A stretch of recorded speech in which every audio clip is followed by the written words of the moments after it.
Welcome to the Collecting Insight podcast. I'm Lori. And I'm Sara. And we're here to share our exploration into being human. Inspired by coffee meetups, we dive into topics that confound, mystify, and inspire us, leading to a space where we can better understand and enjoy this precious life. Our perspectives are definitely distinct, but it's the intersection between them that our most amazing conversations and insights erupt. We are so excited you're here. Let's get started.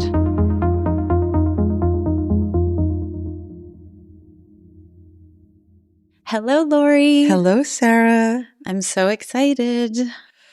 Today, we have with us Bobby Riley. Hi, Bobby. Hello. How's it going? Good. Hi, Bobby. So, Hello. Bobby and I have known each other for over 25 years. I know. We went to high school together at Burlington High School. Yes. And it does sort of feel like yesterday and not at the same time. Does it feel like that for you? Yes, Okay. it does. Yeah. Those were great times. And I think it's closer to like 35 years. No. I think you're probably right. That's why I said over 25. I was Right. like, let's keep it there. I feel like in 20 years it's going to be over 25, right? We'll hold exactly. it there. Yes. So Bobby is clearly someone I knew in high school, but someone who I have not only encountered here and there professionally, but heard of and you're talked about in a beautiful way by so many people in this community. And so you are the principal of Eagle Bay Academy, where you recently were named a Principal of the Year by the Vermont Principals Association. Yes. And before that, you were the principal of the Integrated Arts Academy. And while there, you won national recognition, Yes. a National Distinguished Principal of Vermont. And, I was reading about you. I think you were nominated for National Life's Life Changer of the Year award. And just the nominee, who was anonymous, just was so effusive about your level of kindness, compassion, and empathy. And so I'm so excited that you're here. You are a father and a husband and a community member. And a pickleball player. And a pickleball player. According to my wife, that should go first. Yeah. I love that. Yeah. And so what actually inspired me to reach out to you was something that you posted on Facebook. And I just wanted to read your words. Sure. Because that's what really touched me, were the collecting insight on being human. And here's what you wrote. You said, after 16 years of weekly staff memos as a principal, I took some time to gather the themes that have always lived in me: love, care, heart-centered leadership, and the messiness of being human. And at that time, you told that you had just authored 2 new books. One is A Heart-Centered School, and the other was Pickleball and the Practice of Being Human. And so I am, podcast partners with my friend Lori, who I don't play pickleball, but I have seen pickleball through her eyes in such a beautiful way. And I also have friends who were steeped in the pickleball community. And so I'm like, I'm going to check this book out. So I got the book. Oh, I just had goosebumps. I was blown away. First of all, it's so beautifully consumable, but the depth within the book is striking. And it reminds me of some of the books, that you take out and you read, and then you read it again the next year, and you read it again 5 years after that, and then 10 years after that. And you continue to glean new knowledge based on where you are. It's timeless to me. It's timeless like the 4 Agreements, like it's timeless in its insight into the human condition. So I was like, Lori, we need to have Bobby on. Wow. I need to come on podcasts more I often. know, Jeez, I know. feel so humbled and See? uncomfortable right now. I know. Well, when Sara, she leaves me these voice texts, right? And she's like, Lori, so I have this guy that I know, Bobby Riley. He's a pickleball player. He's written a book on the art of, I was like pinching myself. I'm like, are you throwing me a bone right now? She did. You want to talk about pickleball Yes. on our episode? Yeah. I'm like, this must just be a ploy. So I talk about John Batiste. That is true. Anyway. Oh my gosh, if you can get him on next. But yeah. But Bobby, I love your book so much. Thank and, I am a pickleball fanatic as well. Mm-hmm. You and I have played together. Yes. And I had no idea you wrote a book, but I'm so glad you're here today so I can talk about this amazing sport for this entire half hour and, how it has touched both of us. Yes. And in the beginning, you wrote you dedicated the book to the Vermont pickleball community, and you said that took me in and gave me space to practice my humanity while developing a love for the game. And it hit me so hard because to someone who hasn't played pickleball or had the experience of our community, you can't really comprehend what it does and what it gives to us. The people that you meet and the humanity, and when you're on the court with one other person, and they might be a stranger when you start, and by the end of the game, you know them intimately. Yes. In ways that you wouldn't even if you worked with them for 5 years. That's how I feel about it. 100%. Yeah, I remember I played once with my wife. It's the only time she's ever played. And some friends right after the pandemic, you got to try this. And I had seen it going on throughout the community during COVID. And then my wife just looked at me. She's like, you got that look in your eye. I just know. It was like, this is your next thing. Yeah. And then going to, like, when you're new at something, you're nervous. You sort of approach it with apprehension. And I have an athletic background even, I played tennis in the past and other sports. And, but just going to a court and then people are just like, hey, you're new here. Just the welcoming vibe and environment in which I was enveloped in right away. It was wild. Mansky Park was the first park I went and played at. And I think Letty Park too. And just people just came right up to me like, oh, we haven't seen you before. What's your name? How long you been playing? And just the way that they created space for me, and it's like I'd known them and been playing for years. It's really wild. Like you said, you can't really comprehend it because I can't think of other experiences when you're brand new at something where you're so fully connected to it with such immediacy. It's pretty wild. Yeah. Yeah, and don't you feel that when you're playing doubles with a partner and you don't really know them, but you're learning so much about them every minute and about yourself? And I wanted to talk about that a little bit, like how that happens, because yesterday I was playing with a guy that I hadn't met before, and he was like a aeronautics space engineer from Florida that had just moved to Vermont, and he was so chill that I felt like I started to take on his vibe, and he was also very skilled and just so relaxed, and you can take that on, and then you can play with someone else who's really, you can feel that they fight with their negativity both to themselves and other people. And so we can like learn and teach each other through playing the game. Don't you find that? Yeah, absolutely. It's a dance, and you're like immediately brought into it with a partner and another person. And you sort of connect and you absorb what's going on around you and of the other partner. Like you said, like that negativity can create that in you, the positivity, the skill level. And I always find it super helpful to be supportive of my partner, regardless of how they're playing in pickleball and in life, and I find that serves me well, and it creates a deeper connection typically. And those folks who play with negativity or in life who are relatively show up with that negativity or skepticism in their attitude, and how that impacts those around them, and how you have to respond to that. And absolutely, when you are on the court with someone, and again with such immediacy, that you make that connection and you understand who they are as a player, which I think also leads to understanding them more as a person. No, it's so, some of our listeners are not pickleball players like me, but perhaps they have sort of in a peripheral way touched the pickleball community or not. And I can say, as someone who is not a pickleball player, the one time that I went to a pickleball facility, or my first time, I was truly blown away by exactly what the two of you describe in terms of welcoming and inclusivity and just sort of wrapping around you in celebration and support. And I'm curious what you think it is about pickleball that allows people to sort of drop their guard and become the deepest part of themselves. Like, what is it? I think part of it is it's just such an accessible game. And you can get people from a variety of walk of lives and a variety of skill levels to be on the same court. Like, you can play with someone who's much better than you, but then still have a great time, be competitive, and connect on a pretty deep level. So I think it's that accessibility is a piece of it.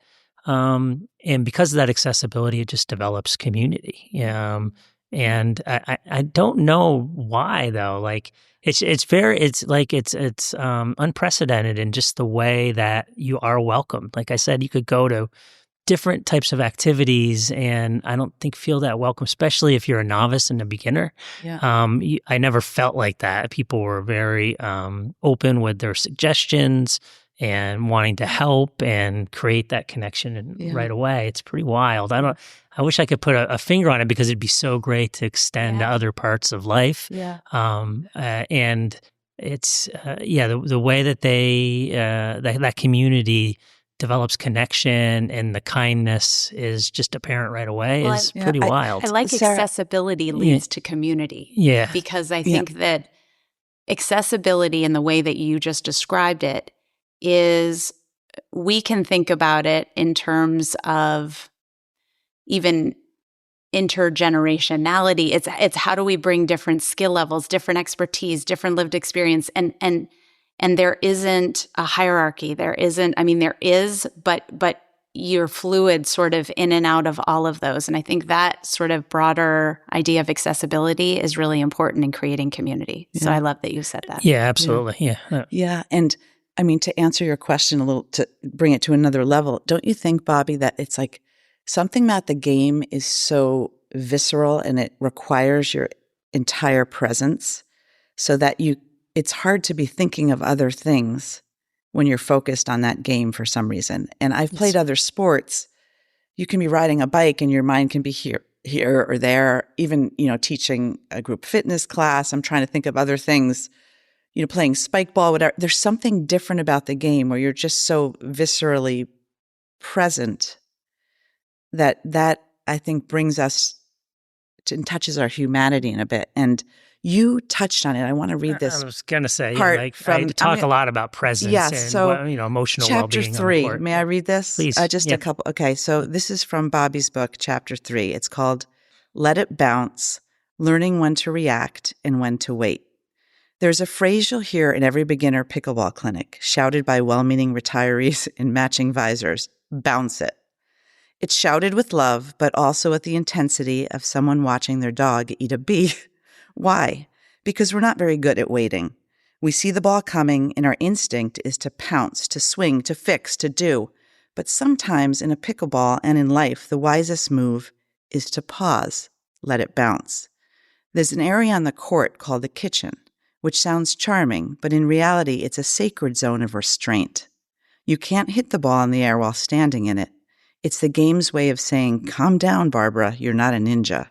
You have to let the ball bounce before you strike. You have to trust the timing. It's a spiritual practice if there ever was one, because how many times in life have we reacted too soon, spoken before listening, assumed before understanding, taken action when what was really needed was stillness? Letting it bounce means trusting that not every opportunity is urgent, not every conflict needs a comeback, and not every emotion needs immediate resolution. It means pausing long enough to choose your next move with clarity and grace instead of panic or pride. And it's harder than it sounds. And I wish I had this in the back of my head when I was sitting in the living room with my husband last night. For real. Yeah, I hear that. Yeah, it's we do. Life is so hectic and so fast paced in our work. You were just talking about running restaurants and just the pace of all that and the hecticness of life. And you're right. Like one of the reasons I play pickleball and I got so immersed in it and enmeshed in it was that it made me forget about everything. Yeah. And that was really important and needed because my work is so stressful. I mean, I deal with trauma all day long, and the ability to just leave that alone and not think about it, because I really do not think about it on the court, which is so healthy for me, and it secures my emotional well-being. That part of the game is I'm still working on it in life and on pickleball. I hit out balls all the time, right? And it's jarring. People don't just say bounce it. They say no. They say out. They'll scream it, don't touch that ball. And I always do, sometimes hitting it into the net, of course. And then just the patience. I love the slow-paced dink game at the Sarah's probably like, what the hell are you talking about? Yeah, okay, good. And I love that part of the game because it is, I find it beautiful, that the patience and these soft dinks over the net, just waiting for a ball to pounce on, is just, I think it's really poetic. It's poetry in motion. It's really a beautiful part of the game. It really is. It really is, yeah. And we have to practice that in life, the restraint and the slowing down. Because of the way our culture works now, we want to respond to things. We want instant gratification. And it's really unhealthy for developing connection, deep connection with people. And I think it harms our humanity quite a bit. So slowing down to reflect and to think about how you want to respond to something is so important. And I think so little utilized in today's society with the social media culture and how quick things are thrown at us. And it's something that we really need to focus and work on. And people typically say, well, I don't have the time for that, right? Yeah. It's always, I don't have the time. But man, how much of a better world in our connections and interactions with others if we were able to slow down and reflect. It's a big piece of what we need to do. Yeah. And when people say they don't have the time, when we hear all of the research out now that's saying that like hand-eye coordination sports, pickleball being right up there is one of the top, creates longevity in people. And psychologists say it, doctors say it. Yes. I mean, it's all over the place.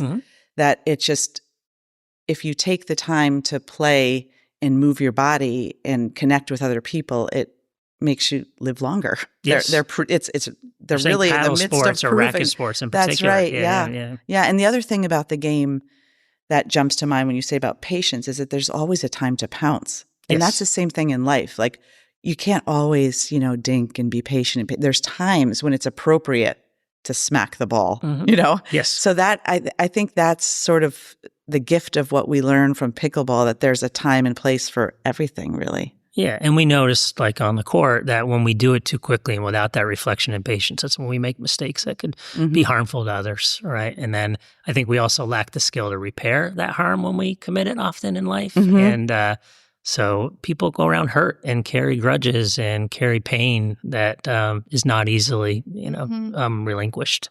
I love the fact, so I have a friend actually who, we hear about sort of working towards presence through practices such as stillness and meditation and things like that, which, are all can be amazing for a lot of people and can also be really difficult for some people. And what I love about what the two of you are saying is that it almost seems like that same space, because to me, meditation is sort of getting space from just the thought patterns and thought loops that you have in your mind. And the fact that you can do that through movement and through competitive movement is super powerful to me. I think that's helpful for people, because some people are like, I can't meditate. It's like, it's not exclusively there. Well, I see it often. People specifically with trauma backgrounds too, to sit and quiet your mind, that is really challenging because of what might come up in that space. So being active and doing it, there's so many ways to find emotional wellness and mindfulness and presence. Yeah. I think we get tricked into saying it's only one way, and I certainly try those other ways. I mean, I did Tai Chi this morning, right? Yes. And I am so into vagus nerve stimulation, and I have a sound bed and all these gadgets. My wife calls them my zhuzhis. So everything vibrates. I got one on right now, and always looking for that way to just calm down, create presence, but none of it really, I mean, I can be on a pickleball court for 4 hours. Right. My body's exhausted, but my mind is free. Yeah. Doesn't it feel almost, it's like my church. Yeah. And I hate to say that, because I'm sure some people will be like, like really resist me saying that, but it does. There's something spiritual about it. Yes. Like what you were saying, it does get me to a meditative mode. And I think it does depend on your personality. And, I think it's really great for people with ADD, ADHD also. Yes. I have some friends that are like that, and they play and they feel the same way. It's just if you really need to move your body to get to that space, it's pretty amazing. Yeah, and I use it as an opportunity because I can still get in my head. I'm a competitive person. Many athletes or people that partake in sports are, but it's one of the spaces that most easily comes to me to slow down and say, "This is joyful." Like I'll have a bad point and start getting in my head, and then I'll just smile and be like, "This is a gift." And so it's nice to take that experience and then bring it to my life too. Like when I'm stressed about work or like I'm here with my family right now, I shouldn't be thinking about that. This is a gift, right? And just really like reflecting back to that often. Yeah. And so on the court, I find that very easy to do. And so it's helped me like sort of spread it to other parts of my life as well. Yeah. Have you seen moments of vulnerability or emotional honesty show up in unexpected ways on the court, either with other people, a partner, yourself? Yeah, absolutely. I think one of the reasons, two reasons why I wrote this book. I had started heart-centered schools before, and I was like, well, this would be nice to connect to that, and so why not take what I've learned in education and apply it? It's the same. It's pretty much if you've seen the other book as well, they're very similar, like content about compassion, kindness, presence, mindfulness, care, community, and connection. And so it was important to connect those things, I thought, just because it spoke to me and it was a way for me to release a lot of the trauma and pain that I have sort of absorbed vicariously from all the students I've worked with over the years. And so, and then one of the things that then really solidified that I was really being competitive with myself, trying to build up my skill level because I wanted to play with the top guns, the some of the best players in the area. Like I wanted to get to that point. Forgetting that you are one of those, Bobby. Well, I don't know. I don't know. I try, but I'm also like 54 years old. Like these guys are all like 20 something in their 30s. But I was really getting in my head about that, and then I was in a league. And I wanted to win that league so that I could say, like, look, I won this league. I can go up to that. And I was just getting in my head. And somebody that I play pickleball with often and partner with, Theo, he called me and said, "You good?" He's like, "What? That was not the Bobby I know on the court." He saw it. So like you said, people start to like connect with your game and who you are as a person. And so I was like, yeah, that didn't feel good. And so that outreach helped me sort of think about like, well, I should write about this too and talk about like how I can treat myself a little more gently on the court, and in life. And so it really shifted my mindset about like, that's not that important. Yeah. And that's why I'm constantly like the refrain of the mantra is, this is joyful. I'm having fun. Like accept that and accept that joyfulness and welcome this gift that's been given to me right now. Yeah. And so that helped me sort of think about writing this book, but then also helped me like just slow down that reflection piece again. Like I was reflecting on the wrong things or focusing on the wrong things about like being competitive, and I don't need that in my life right now, really. Yeah. So it teaches us so much about ego. Yes, 100%. Right? Yeah. Because it's like when we start to get that like competitive drive going, then the ego comes into it. And then, our nerves can come into play. And then, and then all of a sudden you're in a different space playing versus the meditative space, right? Yes, absolutely. It's humbling, right? Just to connect with our own humanity and being vulnerable. I think that's a big part of this book is mistakes are learning opportunities. These are all things that I've told students for years, and I'm often not as graceful with myself and how I respond to adversity. I've led students to social emotional well-being and care for themselves for a long time, and I've lost myself in that work. Empathy fatigue is real, and you forget about what you need. And that's a big part of this too. Like just the creative process generally on a court, I think there's a creative process in that. Then also in writing and creating music or whatever your outlet might be also helps sort of just express yourself and connect to your values more. So that was a big piece of writing these works too, was just I needed to remind myself what my values were and create space that allowed me to share that more for me and just as an affirmation that this is who I am. This is the work that I've done. You spoke so beautifully and eloquently about my successes, and that's all steeped in like who I am as a person and the values that I hold dearly. Yeah. And ever evolving. Yeah. You know, I feel like, you know, sometimes, you know, things just continue to expand. So the same, even when if you talk about presence or you talk about, you know, leadership or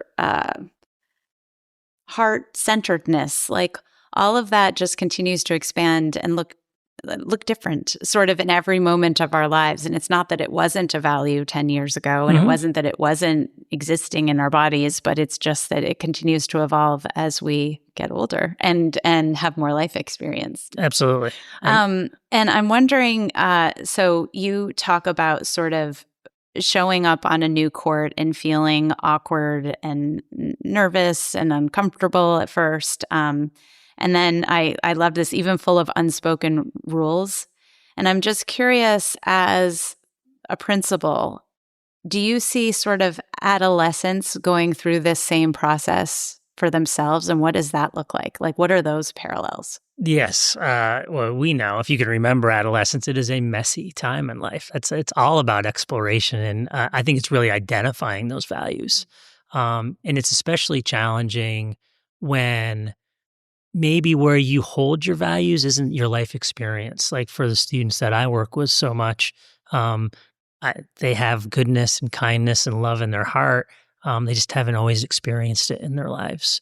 And so helping them see that they're amazing humans that have, you know, unlimited potential is the work. And doing that in relationship and building them up and helping them understand what vulnerability and risk looks like, safe risks, and how to lead them to that to understand themselves a little bit better.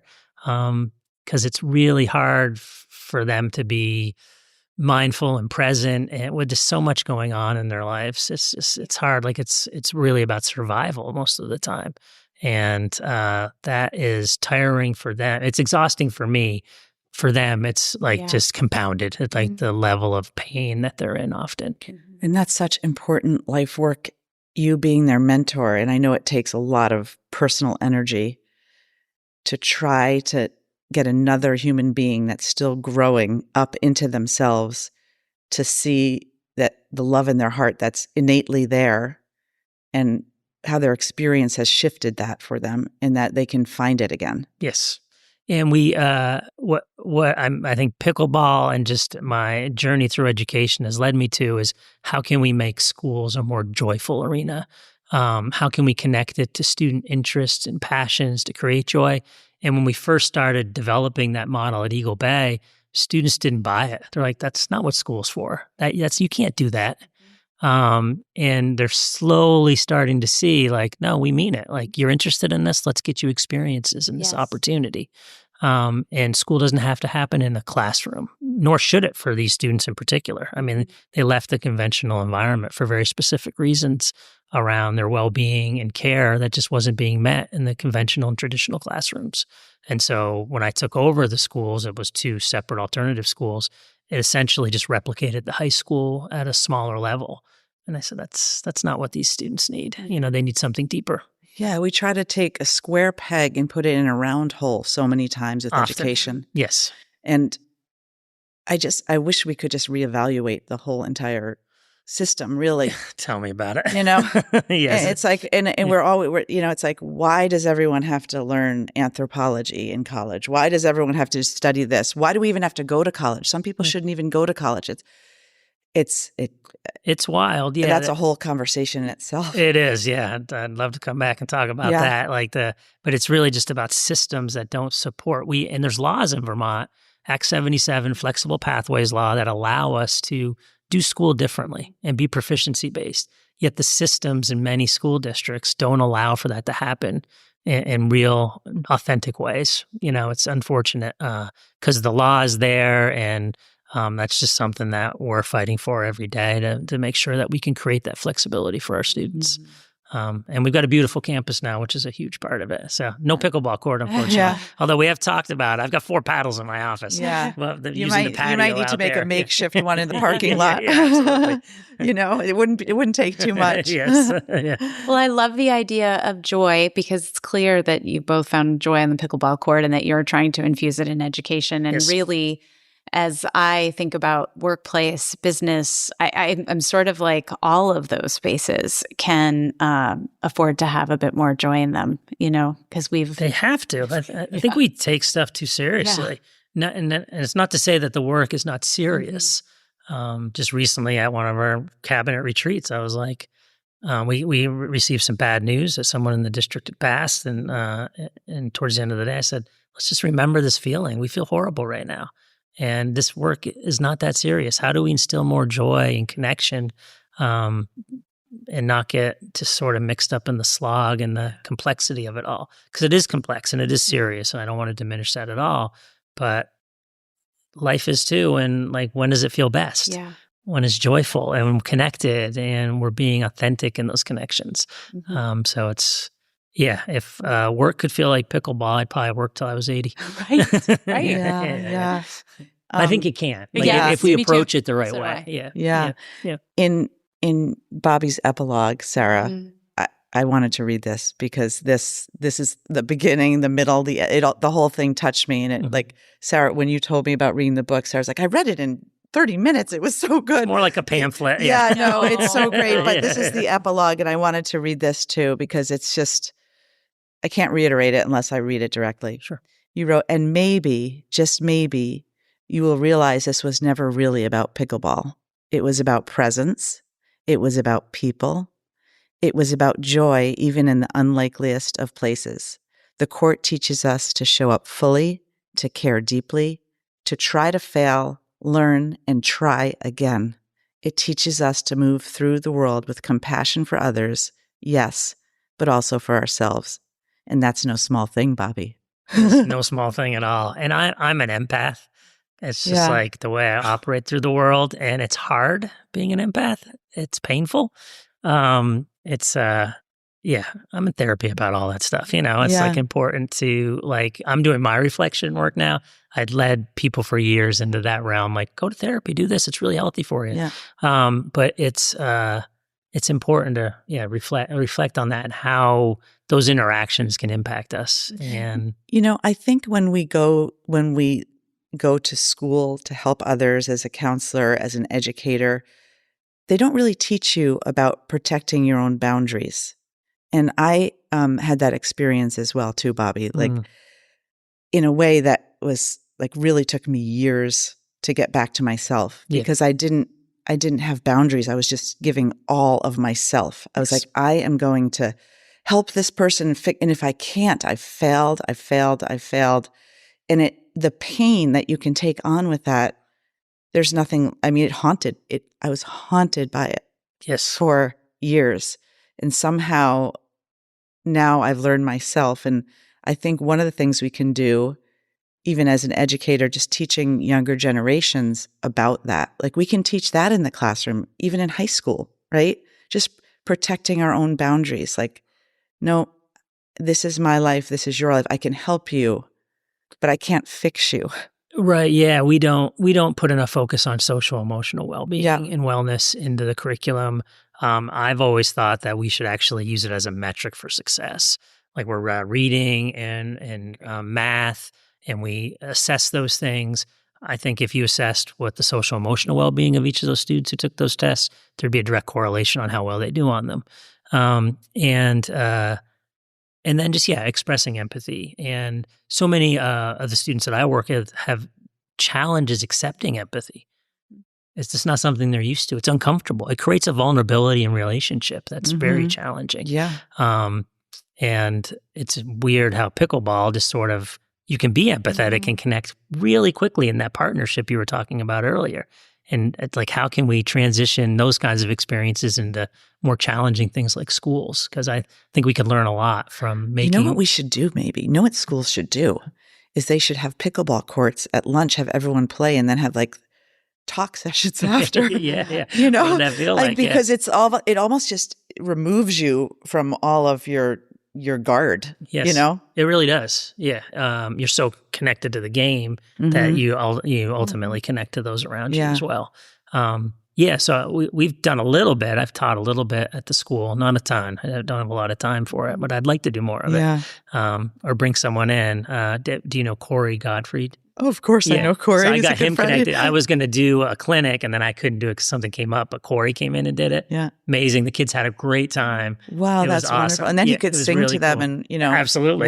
Yeah. It's beautiful. Yeah, it was really well done. It's interesting when you talk about sort of assessment of social wellness. And, I would imagine that if we were sort of measuring that as early as we measure all the other things, that by the time you got to high school, you would have this sort of breadth because you'd be addressing those issues from a pretty early space. And I think about that often, not because in some ways schools are having to do this in a more reactive way. Yes. But if we sort of embedded it more proactively earlier, hopefully we'd, because it's hard. It's part of the work of schools now, so why not embed it fully? I agree. It is. 100% is. It's just so many young people are not getting it elsewhere. Yeah. Because life is so hectic. Families are trying to survive. And so not having, I think it does us a huge disservice not to have those things deeply embedded in school. Yeah. And part of the strategic plan in Burlington, belonging and wellness is number one. Yeah. So how do we reflect that in our actual practices? And so I think really having it embedded in all the academic experiences, the social emotional wellness and learning is just so vital. I feel like we have carte blanche to sort of run with it because our students are with us because some of those needs existed that brought them to us in the traditional setting. So, I think we'd be a lot better off if we focused on that, and in business too, everywhere, right? It's just an opportunity to develop those connections in community. It's all about the work instead about the humanity of it all. Be human. Interestingly, you mentioned in the book, you talk about sort of a child's ability to just fall and get back up, and that we somehow as adults have almost lost the ability to do that. 100%. Where do you think we lose it?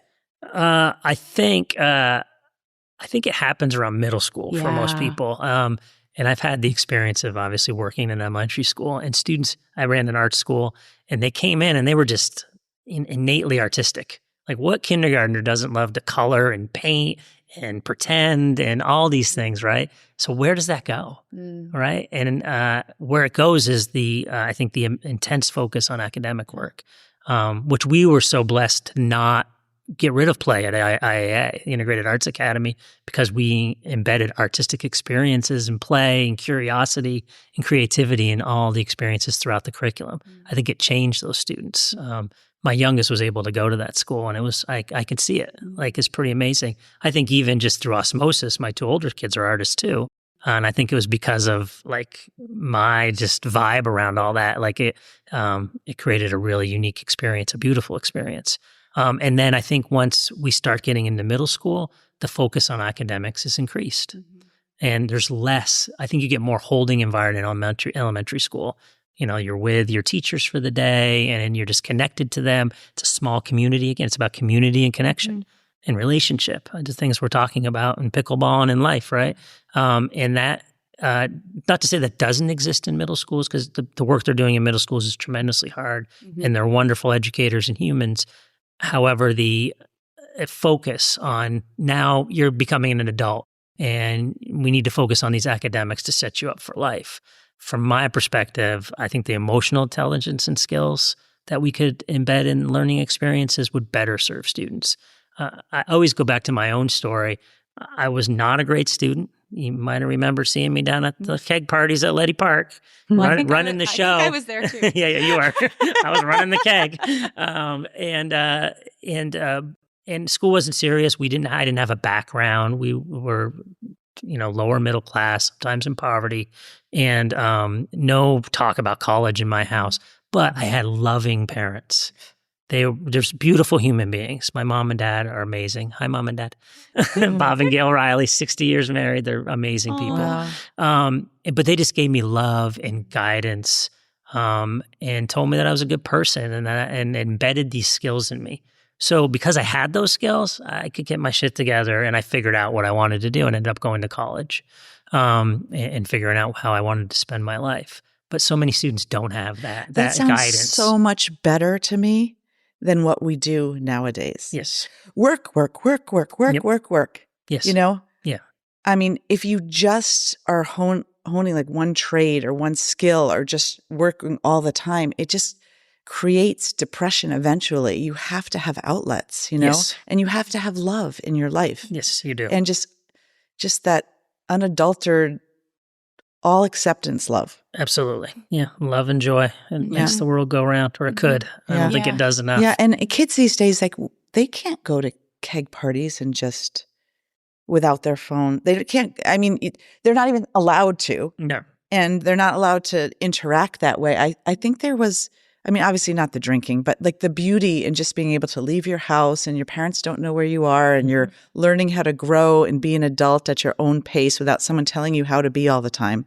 There's real beauty in that. Like, I feel like we've gone to another extreme and we need to get back to the center a little bit with that. Mm-hmm.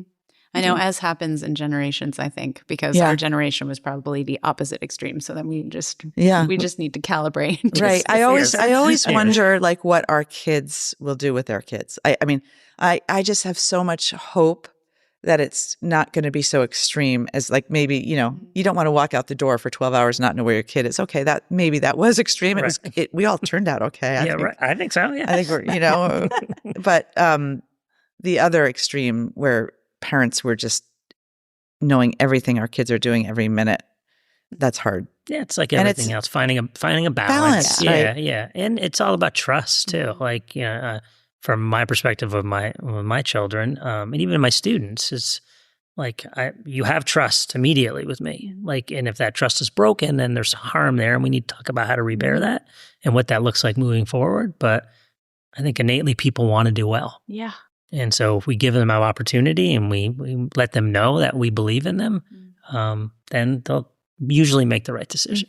But not always, and that's okay. Yeah. People are good, Sarah. I do. We've gone over this because that's my belief. I am with you too. I am with you too. 100%. It's true. Yeah. No, it's always the good and people I know. are beautiful. Yeah. What they bring to, I know. to you. Yeah. Well, it's so often, it's interesting. Last night, so you may or may not know this about me, I write words in the middle of the night. Sometimes I don't remember them in the morning.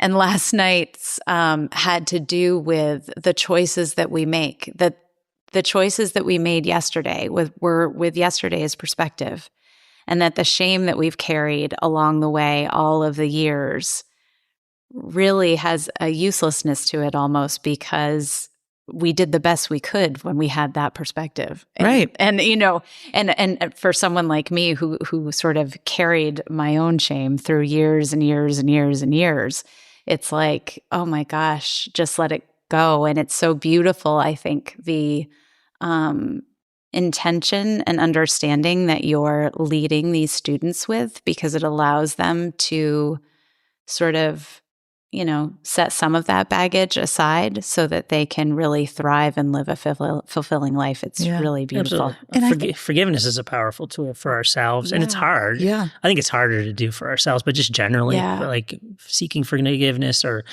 granting forgiveness can be a challenging exercise for sure. But I find, like, on the court too, like, we always say, there is a saying in pickleball, right? There's no sorries in pickleball. It's like, this is part of the game.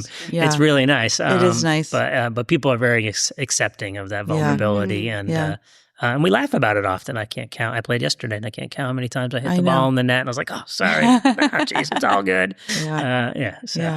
And going back to what you just said too, Sarah, is like, I think it's really important that us as adults, like entering our older years, that we model it for the younger generation. That, like, you don't always have to hold on to that angst and the shame and the fears. That it does get easier, right, when you get to our age. And I think it's important for kids to know that there's relief. And I mean, I think this sharing our truths. Yeah, I think once you share openly, the element or foundation of that shame, at least in my experience, the shame lessens. Yeah. Because you're not holding it and embodying it, and like, it's not in my hip. It's now I'm sharing it with you, and I'm owning the truth. Yeah. And I think that's, with age, I think you begin to put it out in the universe a little bit more. Yeah. And it's unfortunate that we have to hold it for so long. I know. Right? Yeah. I think, again, it goes back to like, well, how do then we fix that now and teach the skills to release that? Yeah. It sounds like it's middle school, like trying to like stop the inhibitions from even beginning in the first place. Right. Or if we witness them conversing about that when we can with kids. Right. Yeah. And I think part of it's just adolescent brain development. They become very self-conscious, right? And move inward. But again, if we do that work when they're younger to sort of teach through that process, I think it can help. And talking more just about brain science too, I think is really important to how the brain develops, growth mindset stuff, like how we think and how we react. We don't do that. There's just no time. Like, we got to get these things done. And again, it goes back to what we were talking about earlier in the show. It's like there's no time. Time is always a thing about reflection and self-care and all that stuff. And we don't take the time for it. And so it's detrimental to our communities and to ourselves and to our hearts. Right? Because it just bleeds out. Yes, it does. Yes. Yeah. In some pretty negative ways sometimes, right? Yeah.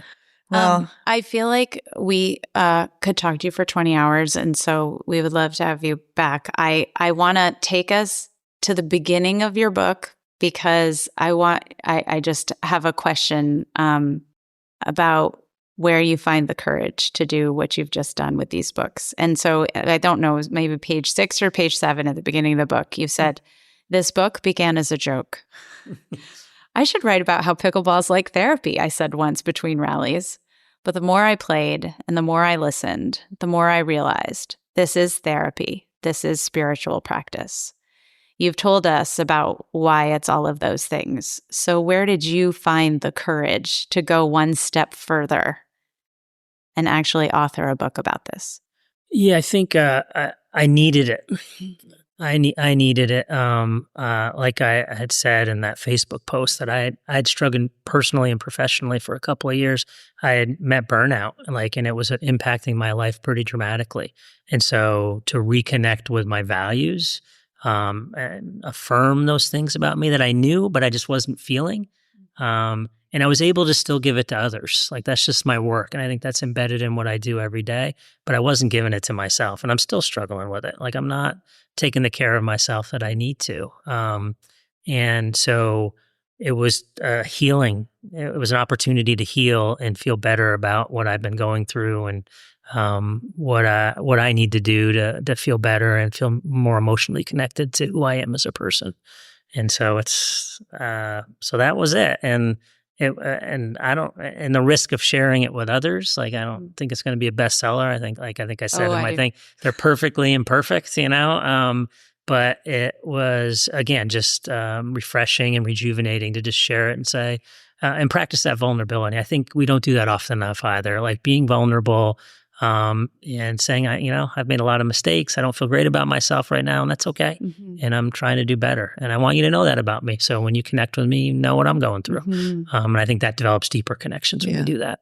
Yeah, it's amazing in writing this book and healing yourself that you heal every person that reads it, because there's something that's going to touch everybody, whether they're a pickleball player or not. Thank you. It's so beautiful. Yeah. Oh my gosh. So people can find your book on Amazon. They can order it on Kindle. Yes. Did we say the name of your book? Did we say the title? Okay. I did. Pickleball and the Practice of Being Human. By Bobby Riley. Yes. The other is A Heart-Centered School. Yes. We are so happy to have spoken with you today. Thank you so much. Thank you so much for having me. It was delightful. Thanks, Bobby. Thank you. And I can't wait to get out there with you again now. Exactly. Yeah. Let's go. Yeah. Amazing.